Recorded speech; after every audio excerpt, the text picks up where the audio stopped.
The monk scraped the bottom of the pot with a wooden spoon worn down to a splinter on one side, and what came out smelled like wet earth, boiled feet, and something vaguely alive. He ate it, standing. He didn't have a chair. The rule said humility at table. The rule also said silence. So he stood in the stone cold of a November refectory, spooning gray liquid into his mouth, listening to a brother read aloud from the book of Job, and he was, by medieval standards, one of the lucky ones. That's the part no one tells you about monastery food. We have this image lodged somewhere between Renaissance painting and tourism brochure. Rosy monks in warm kitchens, surrounded by hanging hams and earthenware jugs, their bellies round with God's plenty. Benedictine hospitality, the generous table of the church. And yes, the great abbeys of England and France, Cluny, Canterbury, Westminster, did occasionally produce feasts of alarming complexity. 16-course meals with roasted swans and sugared almonds and wine shipped from Bordeaux at considerable expense. But most monasteries were not Westminster. Most monks were not abbots.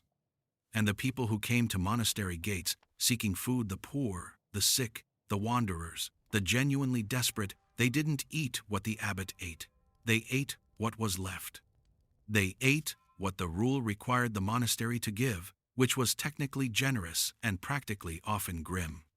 And on fast days, which in a medieval monastic calendar meant somewhere between 100 and 200 days per year, everyone ate the same thing. Whatever grew in the ground, whatever swam in the fish pond, whatever didn't have a face that counted. What follows are 25 of those meals, not recipes, not reconstructions for a dinner party.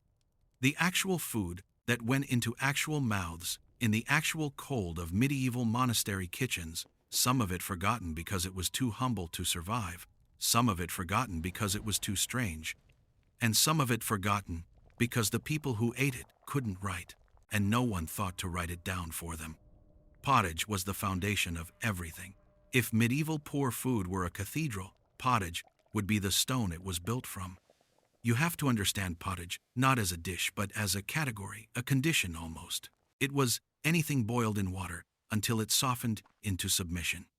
On good days, it contained leeks, dried peas, onions, a bone if one could be found, a fistful of barley to thicken it, salt if the monastery had it, which in lean years it didn't always. On ordinary days, it was leeks alone, or peas alone, or whatever the kitchen garden had produced before frost arrived and killed the rest. The smell of pottage in a cold stone room is something that has vanished from the world almost entirely, and that is both a loss and possibly a mercy.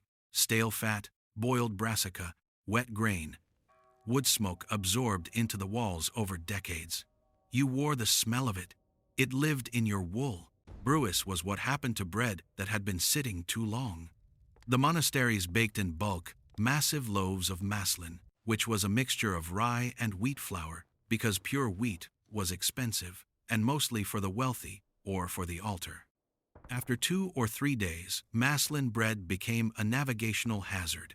You could knock a man unconscious with a week-old loaf of maslin.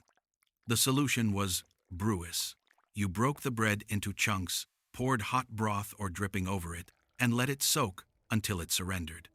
What emerged was neither bread nor soup, but something between dense, gray, faintly bitter from the rye, with the texture of wet mortar.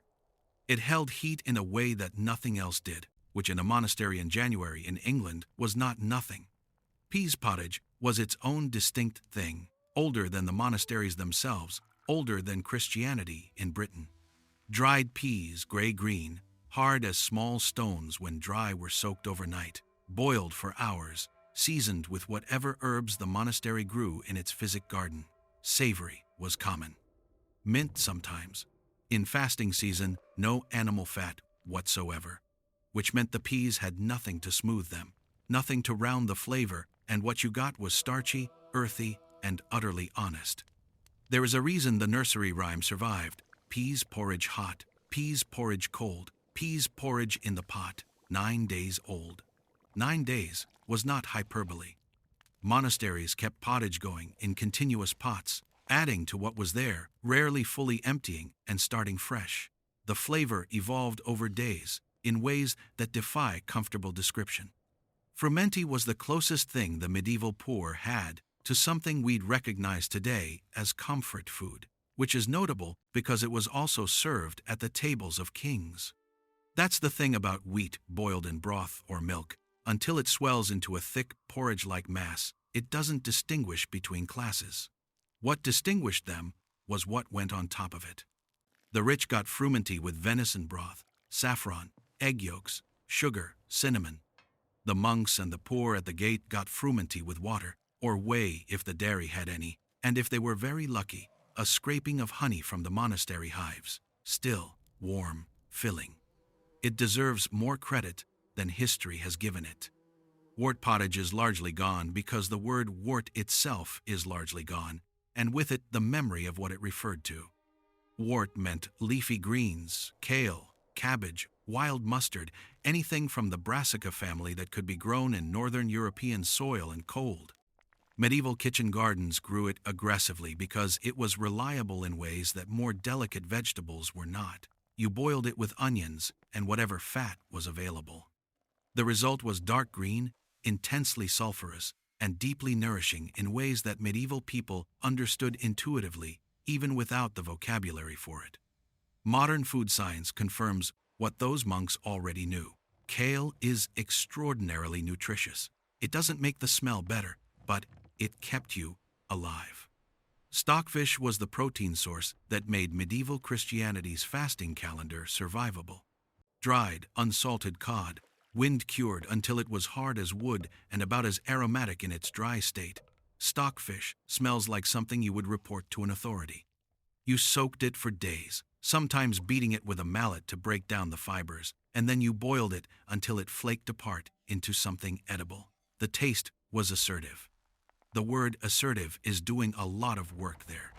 But in the absence of meat, on the 100+ fast days of the year, stockfish was dense with protein and kept almost indefinitely, which made it indispensable. Barrels of it arrived at monastery docks from Norway and Iceland. It was the canned tuna of the medieval world, and the poor ate it gratefully, or at least ate it. Salted herring was cheaper than stockfish, and possibly more important to the diet of everyone below the merchant class in medieval England. The barrel was the unit of herring. Monasteries bought herring by the barrel, hundreds of them, and the salt used to preserve them was itself a significant expense and a flavor that never entirely left the fish, no matter how long you soaked it. Herring pottage, herring boiled with onions and herbs and water, was a Lenten staple so common that contemporary records treat it almost as air, mentioning it only when it was absent or when there was something notably wrong with it. Its absence from modern cuisine is total. Its presence in medieval diet was almost total in the other direction. Garbage was a real dish with a real name, and it referred specifically to the edible offal of poultry, the heads, feet, necks, gizzards, and livers of chickens, geese, and whatever else the monastery yard produced. The chickens themselves were generally too valuable to eat except on feast days. They laid eggs, which were money and nutrition, and so they lived until they stopped laying, at which point they became soup. The garbage, the feet, the heads, was boiled into broth with onions and spices if available, and this broth was served to the poor at the monastery gate as alms. It was not prestigious food. It was not meant to be. It was meant to prevent people from dying of hunger, which is a different brief entirely. Leek and oat pottage was one of the great quiet workhorses of the medieval dietary calendar, and it has no romanticization around it whatsoever, which may explain its obscurity. Oats, leeks, water, salt. Sometimes a bit of dried herb if the season had been good, boiled until the oats bloated and thickened the liquid into something you could eat with a spoon or a hunk of bread used as an improvised ladle. Scots monasteries ate this constantly. Welsh monasteries ate this constantly. English monasteries in the north ate this constantly. It was the food of people who needed fuel to survive cold and work, not a statement of sophistication. Groats deserve a moment of honest rehabilitation. Hulled, cracked grain, usually oats or barley, boiled with water or thin broth until it became a thick, gluey porridge, not the instant oats you know. Medieval groats took a long time to cook and emerged with a texture that required a certain commitment from the eater. They were heavy. They stuck to ribs, to spoons, to the sides of the pot. They were exactly what you needed if you were going to spend 8 hours in physical labor or standing through 4 prayer offices in an unheated stone church. Groats filled a function. They did it unfashionably and without apology. Nettle soup appears in monastic records often enough to confirm it was not a desperation measure, but a genuine seasonal staple.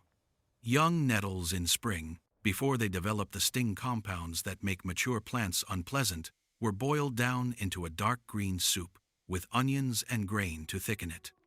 The taste is somewhere between spinach and green tea, earthy and slightly astringent. The nutritional profile is remarkable: iron, calcium, vitamins. Medieval people knew nettles as a strengthening food for people recovering from winter illness. The monastery infirmary served nettle broth to the sick. There is something quietly moving about that. The plant that stings you, harvested and transformed into something that heals. Dried fig paste was one of the few sweet things that appeared in poor monastic food, and it arrived through the same trade routes that brought stockfish and salt. Figs were dried in the Mediterranean, packed into compressed blocks, and sold throughout northern Europe as a trade commodity. They were not cheap, but they were not as expensive as fresh fruit either, and a small amount went a long way. Mixed with oats or stirred into porridge, fig paste added sweetness and a dense, almost caramel-like depth. In the context of a diet that contained almost no sugar at all, because sugar was a luxury, and honey was reserved for medicinal use, and the upper tables, this small sweetness was significant. The body registers pleasure in proportion to its absence. One fig was enormous. Bone broth was not a wellness trend in the Middle Ages. It was basic economics. Bones cost nothing. Every carcass of an ox, a pig, a sheep, a goat was boiled until the collagen dissolved and the marrow came loose, and what remained in the pot was a trembling, gelatinous liquid that smelled of the animal it came from and sustained the people who drank it in a way that plain water did not. Served to the poor at monastery gates as part of the regular alms distribution, bone broth was often the difference between functional hunger and the kind of hunger that impairs thought and movement. The monks ladled it out into whatever vessels the poor brought with them. The poor drank it standing in the cold. The cycle repeated. Bean and barley pottage was so common in monastic records that historians sometimes pass over it as unremarkable, which is itself remarkable that a food sustaining hundreds of thousands of people across centuries could become invisible through sheer ubiquity. Dried beans, barley, onions, water, salt, and on good days, a piece of smoked rind added for fat and flavor, cooked for hours, served in wooden bowls.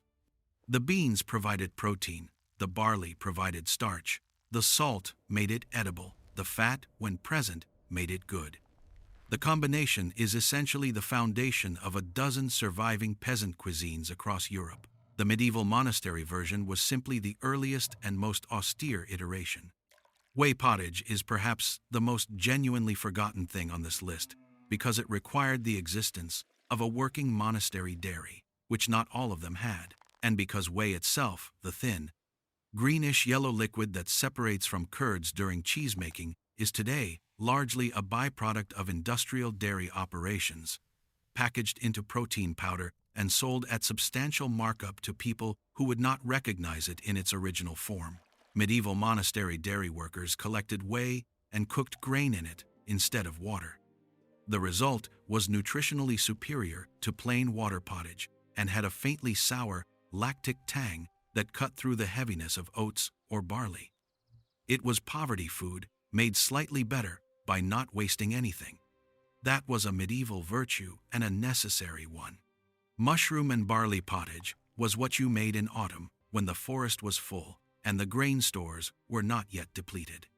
Monks foraged seriously. It was labor, it was practical, and the monastery forest was often extensive.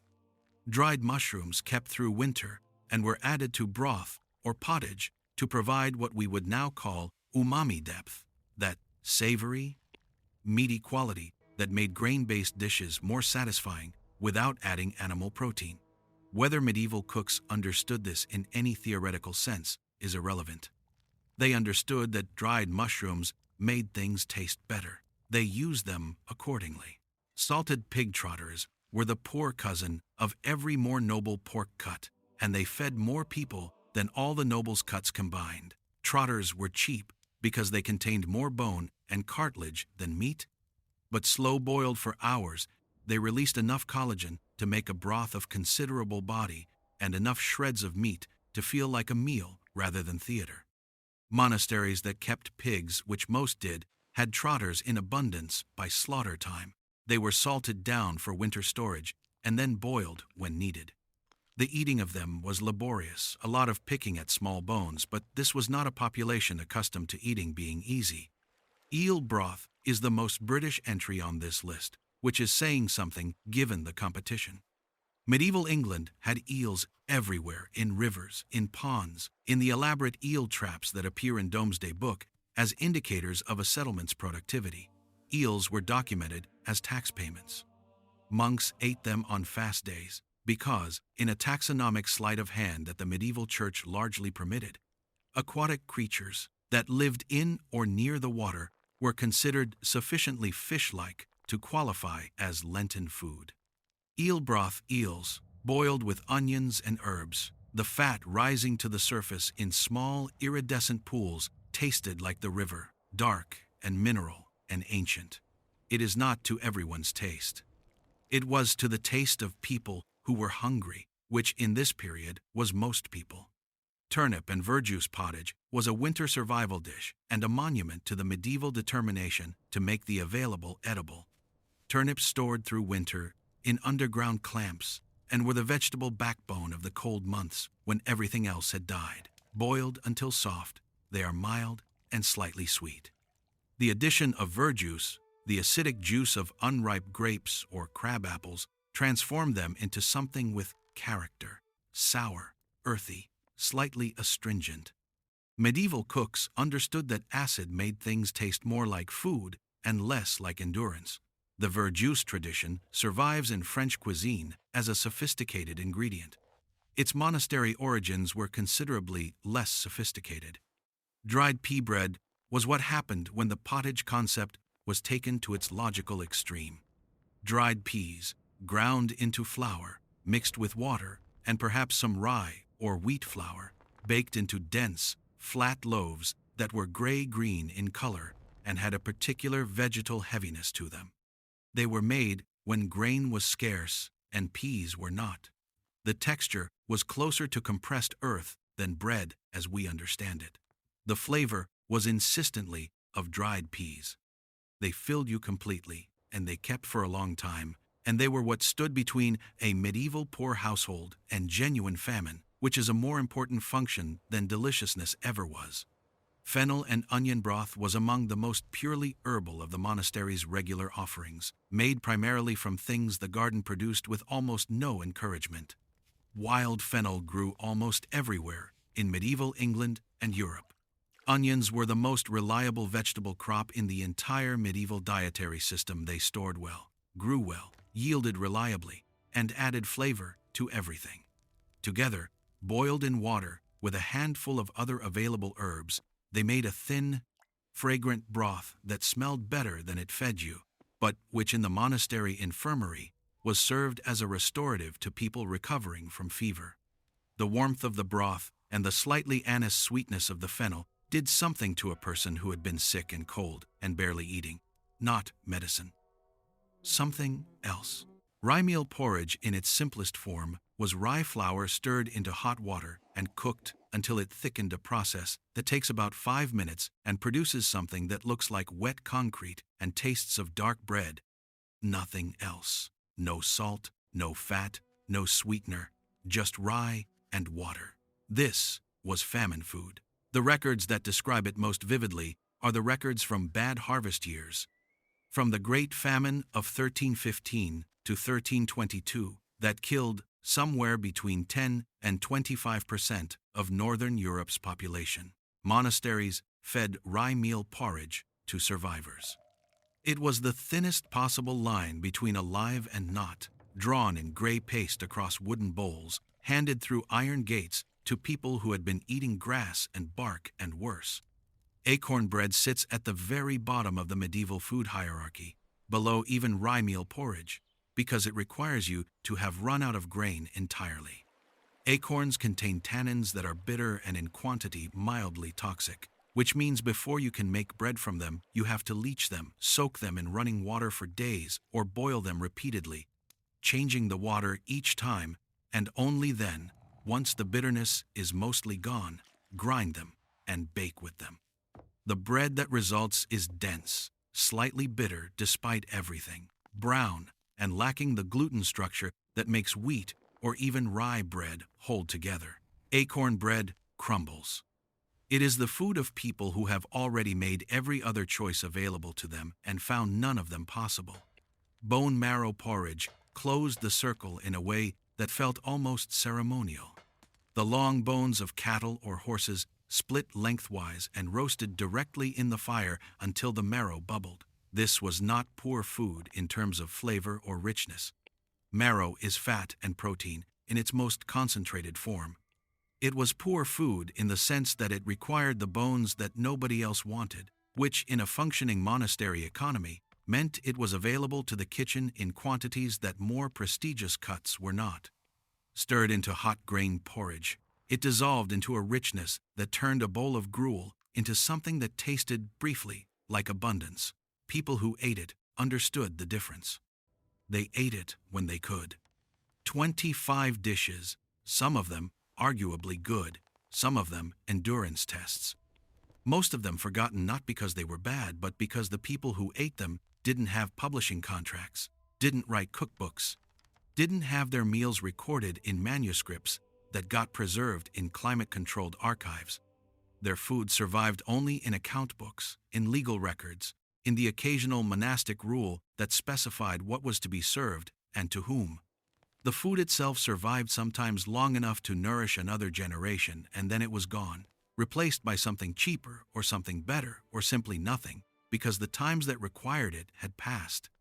In 1349, at the height of the Black Death, a Franciscan friary outside of Bristol recorded that it had served pottage to 212 people at its gate in a single morning. The notation is 2 lines long. It does not record what was in the pottage. It does not record whether anyone spoke. It does not record whether the people at the gate were grateful or desperate, or too far past either to register the difference.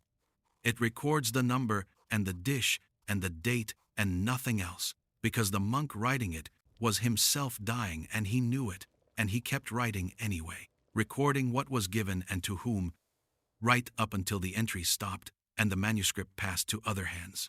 That pot of pottage, on that November morning, fed 212 people whose names we will never know. It was probably gray. It was probably not enough. It was everything available. It was made and given and consumed and gone, and somewhere in that transaction was the entire weight of what it means to feed a person in extremity, not beautifully, not memorably, not with any dignity that history was prepared to preserve, just adequately, just that morning, just enough.